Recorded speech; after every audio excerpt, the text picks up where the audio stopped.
time for some questions for you, Martin, from viewers. We have phone-in callers standing by and people across the country. OK, so let's get started. Namala is in Newport. Morning, Namala. What would you like to ask Martin? Hi, Martin. I'd like to ask, one of my biggest bills is my Sky package, which includes the basic TV package, my phone and fibre optic broadband.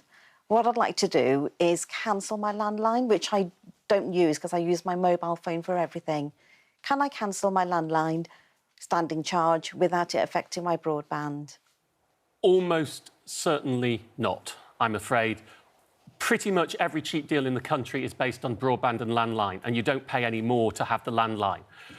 What would I suggest you do? Well, the first thing, guys, get yourself onto a comparison site to see what packages are available. The biggest problem with Sky is, are you locked into any of those TV channels? Are there any of the TV channels that you use that you couldn't get elsewhere? Do you have to have the extra TV channels? No? No, well, if you were to cut down to a standard Freeview and go for broadband and line, do you know what speed your broadband is? Is it fast? Is it fibre? No, I don't. I've got fibre optic to keep... Yeah, it is fibre. OK, so it's going to be somewhere around, 30 meg or higher. My guess is if you were to drop the Sky package and you were to switch elsewhere without the TV, at the moment, if you were to get a deal factoring in the incentives they offer you on comparison sites, you'd probably be paying somewhere around £18 a month in broadband and line without the TV, and you'd get your TV through Freeview. So that's, what, 40 quid a month savings, so that would be around £500 a year. But what you could do, even more powerfully, is go onto your comparison site, write down what you would switch to, then pick up the phone, call Sky and say, look, you're charging me too much money. I'm assuming you're out of contract at Sky. You're charging me too much money and I need it to be cheaper. If they won't give it you cheaper, then you go through to disconnections, because the disconnection department at most firms is internally called customer retentions. Their job is to keep you, and that's where you get the best deals. And if they won't give you a better deal, then leave and do the switch that we're talking about. So I think you could cut that bill quite substantially if you're not locked in. It's people who tell me I need the football. That's where it gets much more difficult with Sky. All right, Namala, thank you very much indeed. No, I don't need that. Good luck with those calls. Let's go to Solihull, Claudie's Club. Sheila Dunleavy has a question. Morning, Sheila. Good morning, Martin. My question is, how high will inflation go, and is it here to stay? I don't know. I mean, I certainly think we're likely to see inflation hitting around 10% year on year towards October when that second price cap comes in, because it is... I gave you the rough prediction it's likely to go up 25% on energy bills in October. We would need to be seeing pretty much close to worldwide economic collapse for it not to be going up in October, and I think that would probably be the peak of inflation. Whether it's still here next year or not is very difficult. If you look at what the markets predict for energy, and energy's driving this, which is why I'll stick on energy. Well, if we take somebody on typical use, you're paying around £1,970 now. The prediction in October is around £2,500, and the prediction for the following April's price cap is it to drop to around £2,000, to be back where we are. Now, inflation is a measure of year-on-year price rises. So if next April, if we're 1971 now and it goes up and comes down, even though it would still be very expensive, it wouldn't be a big rise year-on-year. So if the market's right, and they are really making a prediction there, there's absolutely no certainty. If the market is right, then we would expect to see inflation dropping by next year. That doesn't mean prices dropping. That means prices not going up much by next year from where they are now. But they've already gone up, of course. Does that make sense? It does. Thank you so much, Martin. Thank you. Sheila, thank you very much indeed. Are interest rates likely to go up further? Yeah, I mean, again, the markets are looking at... we're currently at 0.75. They're looking at, by the end of this year, about 1.5% for UK base rates, maybe up to 2%. After that, it's very difficult. There's a weird... I mean, we're talking something I never thought I'd say on this programme. There's a thing going on in America at the moment that they call 10/2, which means the US bond rates for 2 years, interest rates are more expensive than for 10 years. So there's this long-term prediction of low interest rates, and in the short term, interest rates are likely to go up, but then cut back down again, and that actually is a signal of potentially a prediction that they might well be moving into a worldwide recession again. So it's not the best news, that, I'm afraid. Yes. But interest rates in the short term are likely, no promises, are likely to go up, I would think, probably to about 1.5% this year, but nobody really knows, because it's a vote. You've been phoning in with your questions. Let's speak to some callers now. Karen is in London. Morning, Karen. How are you? Good morning to you both. Morning. What would you like to ask, Martin? I would like to ask Martin, we're a three-generation family. 8.5 years ago, we bought a new house for my 87-year-old mother to come and live with us. So now we are property rich, cash poor. My husband's 69. He's still working full-time. He hasn't taken his government pension yet. Now, where we're with Octopus, our utilities are going from £150 a month to £368 a month. So that's 4,400 and something a year. Is it worth him taking out his government pension? Because we just don't know. We used to give to food banks, but now I'm less likely to do that because we haven't got the money to do it. Well, I'm going to actually...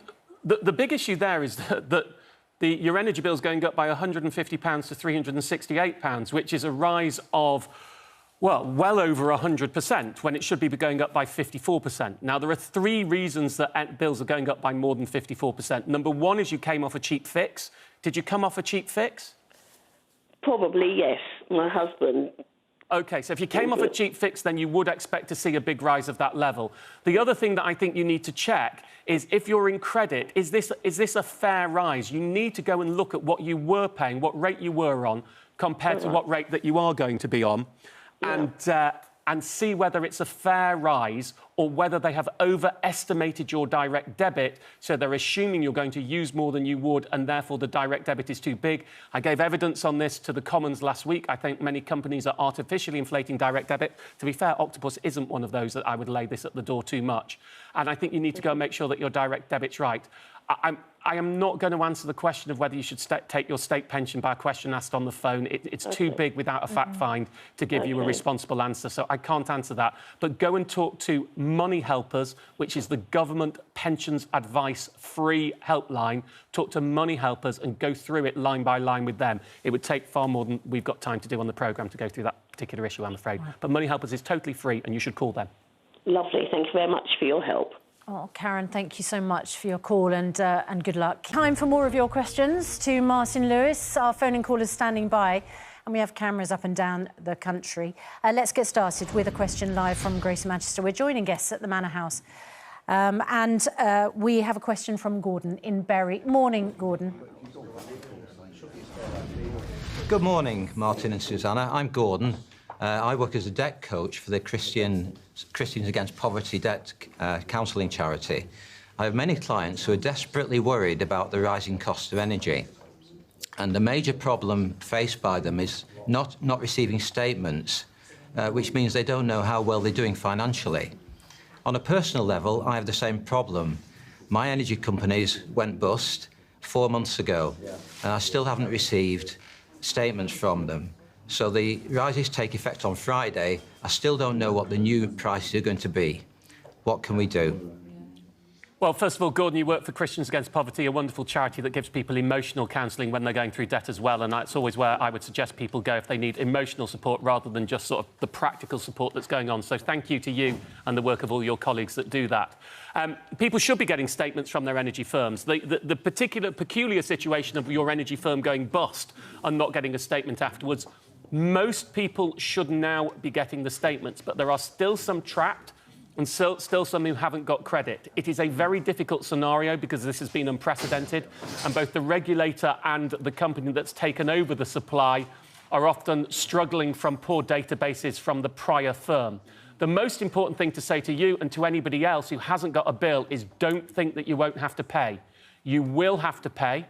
I would start paying them anyway based on your old direct debit and be upping that by 50% if you possibly can. If they won't accept that money, I'd be putting the money aside somewhere because they will be coming to call and asking for the cash. And it might feel nice, and you're a debt counsellor, you know this, but I'm talking more generically for everybody else watching. It might feel nice to not have the bills, but if you're going to have the 50% rise on top of 4 months of back billing, that will be a nightmare. So even if the energy company's situation, you're not getting the bills, you've got to make sure you do this to protect yourself. There is a rule, by the way, just for anyone watching. If it takes them over a year to bill you, they can't back bill more than a year. So if it took them 18 months before they got in touch with you and you had done everything that they could, well, they would have to write off 6 months of that. I wish you the best, Gordon. Well done for everything you do, mate.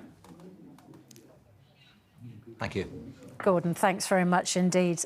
We're also live at Drove Primary School in Swindon. Sinead has a question. Morning, Sinead.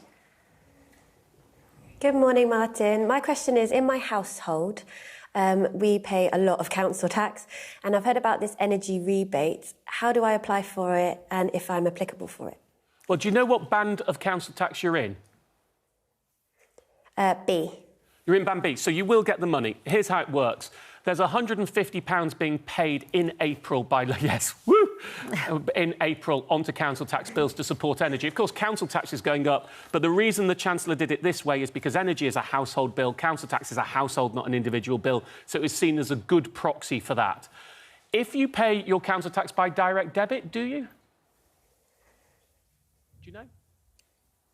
Sinead? Sinead, do you pay... I didn't hear that. Sorry, do you pay council tax by direct debit, Sinead? Oh, sorry, yes, we do. Then you will get the money automatically paid into your bank. Really simple. If you don't pay it by direct debit, for everybody else who's watching, then the council will get in contact with you to show you how to claim the cash. And if you don't do that, then they'll give it you as an energy rebate. So those are the three systems. It's also worth saying, just as we're talking about that, because there are many people who are cash poor in band E and above properties.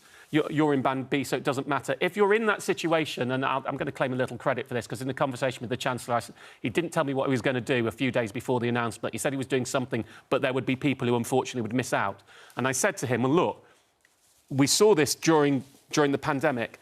Set up a discretionary slush fund so the people who miss out because of the way the system works, there's an opportunity for them. And then 3 days later, when he said to me, that's a very good idea, 3 days later was £140 million available for people who are not in band A to D.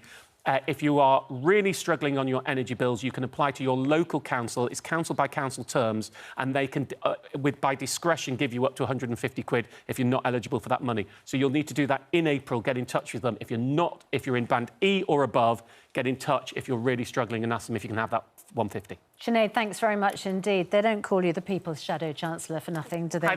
One paper called it me. I'm not sure. They normally call me We Martin. call you that here on the programme. Samantha is live on the phone from Huddersfield. Morning, Samantha. What's your question for Martin? Good morning. Yeah, I've just bought a house and it completes tomorrow, the day before the deadline. So I'm wondering what I need to do. So here's the issue when you complete a house. You're talking energy bills, I presume? Correct, yeah, gas and electric. OK, what's most important is when you start with your new firm, it might try and give you a fixed tariff. Now, as I mentioned earlier, and I think we're going to repeat it a bit later, there are no cheap fixed deals available today. So if you're being put on a fixed tariff, it will not be a cheap tariff. It will be substantially more expensive than the price cap tariff.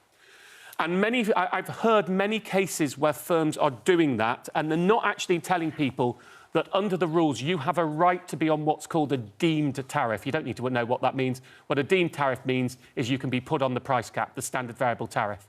So when you get your energy bill and you get in touch with your supplier, make sure you're being put on its standard tariff, which is on the price cap. And if they're not offering you that, then you tell them you spoke to me and I said that you've got a right to be on a deemed tariff, which should be on the price cap. And if not, then you make a formal complaint and you take them to the Energy Ombudsman. But hopefully they'll sort it all without you having to do any of that. Oh, that's great. Thank you so much. My pleasure. Samantha, thanks very much indeed. Anne has a question from Lancashire. Morning, Anne. Good morning. I'd like to ask, why does the standing charge have to increase as well as the gas and electric prices? This is literally the single biggest question I get after should I fix? Yeah. Because so many people, you pay nearly 200 quid a year just in standing charges now. This is what's happened. This actually, to be fair, is not the energy firms. Right. The price cap, as I mentioned before, is not a cap on the total amount that you pay. It is, in fact, a cap on unit rates and the standing charge. And the standing charge for gas has been increased a little, but the standing charge for electricity has been increased massively.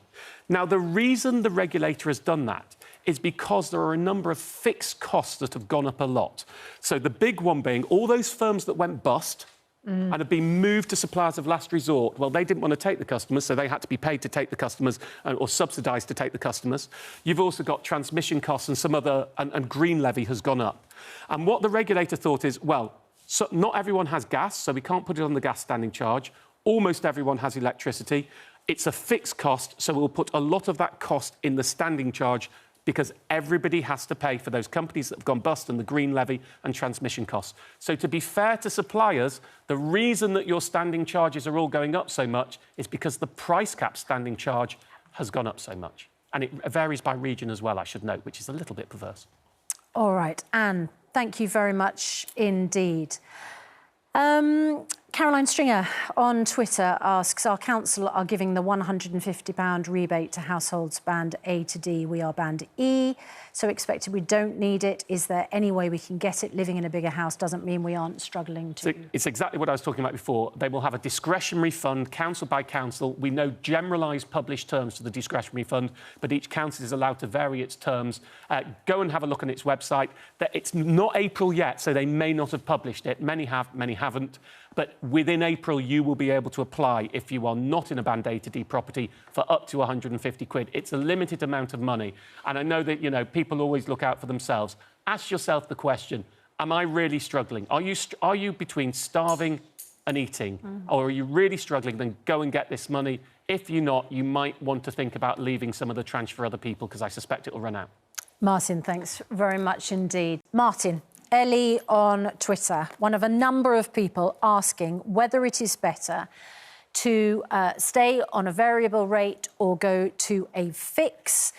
This is her example. Her variable would be £120, her fixed £160. OK, so it's about a 30% increase there.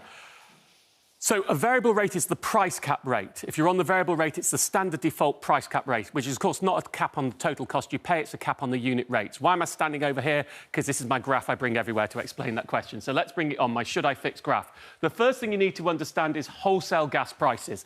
Why only gas? Because most of our electricity, or much of our electricity, is generated by gas. So this is the price that's driving everything. If I were to go back on this, it would have always been at around 50p a therm. But there you go, that's a pound there. You can see for the last year or so, it's been much, much higher. And even now, it is 4 times the traditional price that we used to pay for gas, that energy firms used to pay for gas. And that's what's driving this rise.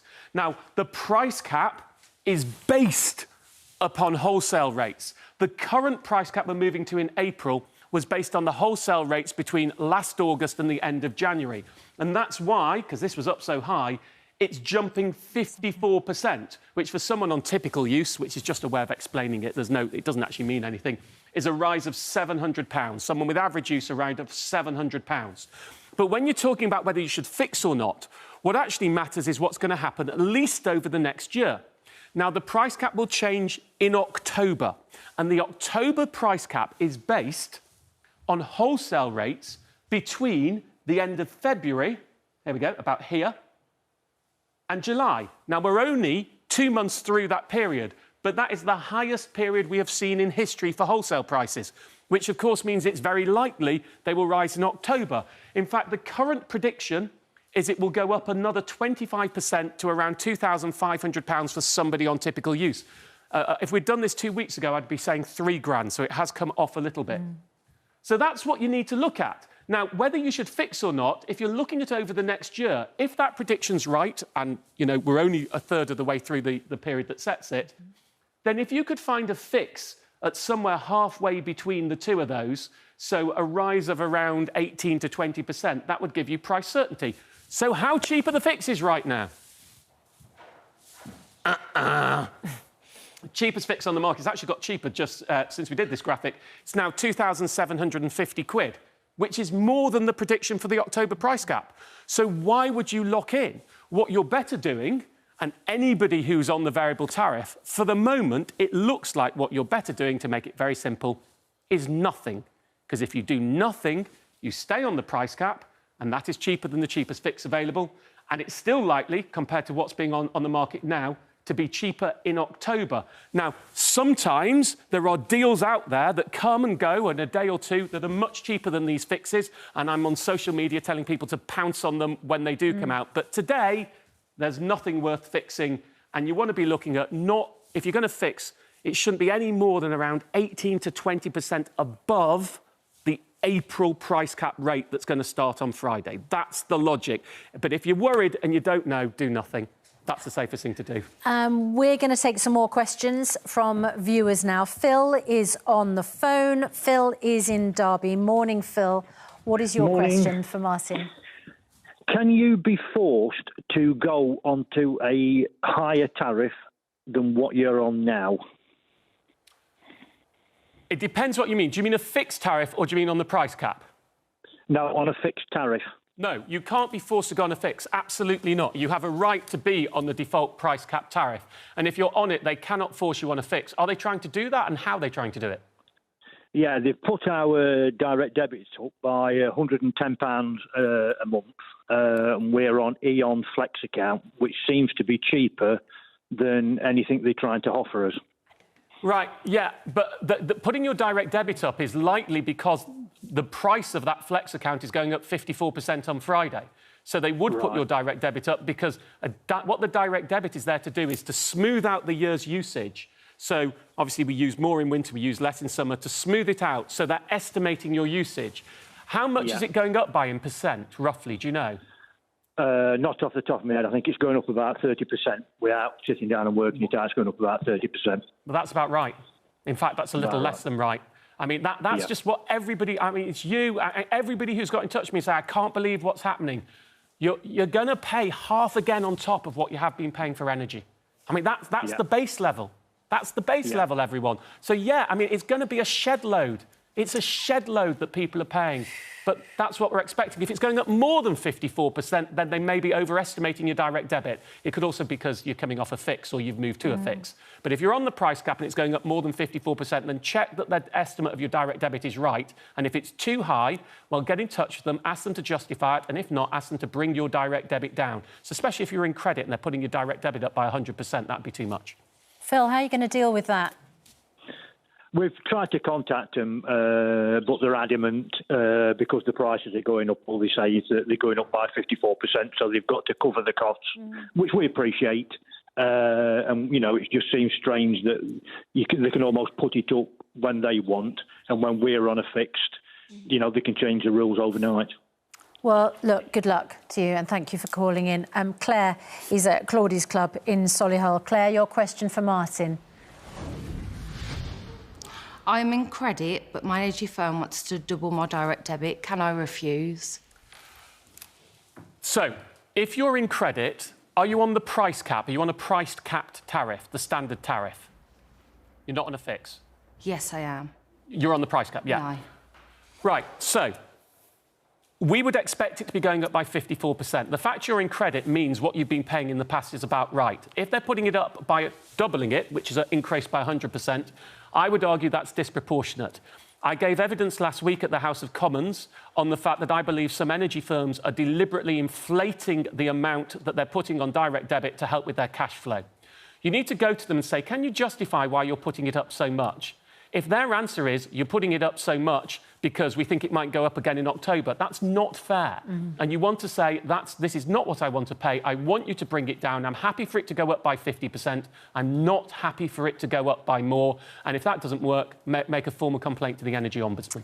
Claire, thank you very much indeed. Thank you to all of those who have got in touch. Huge thank you to you, Martin, for taking us through all of that. If you've been affected by any of the issues we have discussed this morning, you can find further advice and support at itv.com/helplines. Scroll down to the Money Worries section. You can find further details on organisations and charities to help with concerns including debt and information on food banks. You are about to go and join Lorraine. Yes, beyond to relate. And just my final word today, make sure you do a meter reading if you don't have a smart meter today or preferably tomorrow. And if you're on prepayment on electricity, you may be able to top up a bit more now and keep the cheap price going a little bit longer, but you need to do some reading on that. Don't panic on this. If you're talking big picture cost of living, there is nothing, don't look at the big picture, but line by line, everything you spend money on, go through it and say, can I do it better? Can I do it cheaper? Some of you will be able to. I wish you the best.